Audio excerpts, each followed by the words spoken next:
Bonjour à tous, aujourd'hui je vous présente une populaire française. Une voiture qui a été présentée il y a tout juste 45 ans et qui est sortie en production juste l'année d'après. Cette voiture-là, c'est un peu la dernière Simca. Pour autant, personne ne la connaît comme une Simca. C'est normal, elle a été vendue sous une autre marque et cette voiture, c'est la Talbot Horizon.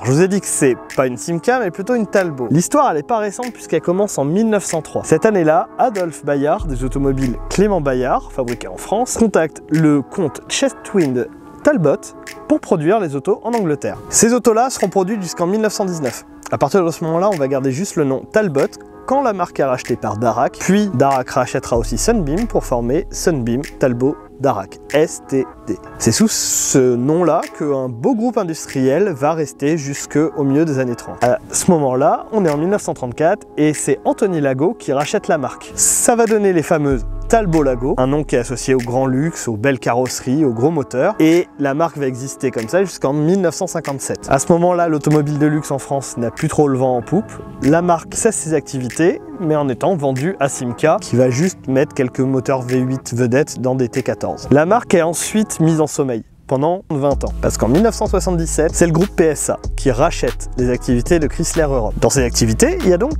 Simca. Mais vendre des Simca avec des Peugeot et des Citroën, c'est un peu moyen. On décide donc d'exhumer la marque Talbot et à partir de 1979, on enlève Simca, on met Talbot sur les mêmes autos et c'est comme ça que les autos seront vendues jusqu'en 1986, voire 1992 pour certains utilitaires anglais et espagnols.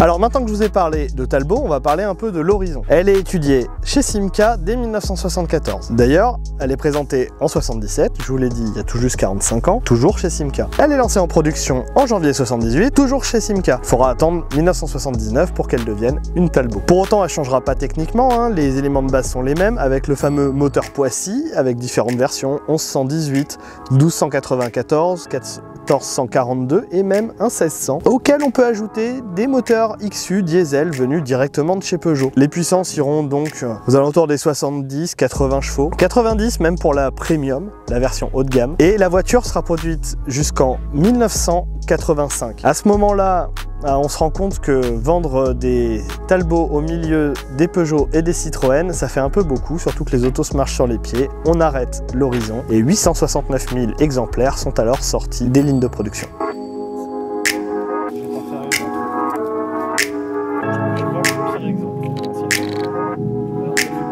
Alors, maintenant je vais vous parler de notre Talbot Horizon du jour. C'est une des dernières phases 1. Elle est produite en juin 1982 et au final les phases 1 elles ont quand même quelques petits avantages, notamment le beau pare-choc chromé que les phases 3 qui apparaissent dès juillet 82 non plus. Autre différence de la phase 2, on a une bande noire sur la lunette arrière et chose un peu bizarre, on a des sièges moins épais. Notre auto du jour, elle est donc d'un bleu Erevan. C'est une GLS et c'est une 1,5 litre. C'est marqué là, c'est un arrondi un peu approximatif puisque le moteur fait 1442 cm3 pour 83 chevaux. C'est une voiture populaire, c'est une voiture qui est une deuxième main. Elle est rentrée dans cette famille en 1985 et a tourné jusqu'au milieu des années 90. Elle a par la suite été arrêtée, elle a été remise sur la route, on a fait quelques travaux. Elle est toute belle, c'est une belle voiture ancienne qui apparaît dans pas mal de rassos et elle appartient à un vrai passionné du modèle, c'est Alexis, l'animateur de Passion Horizon.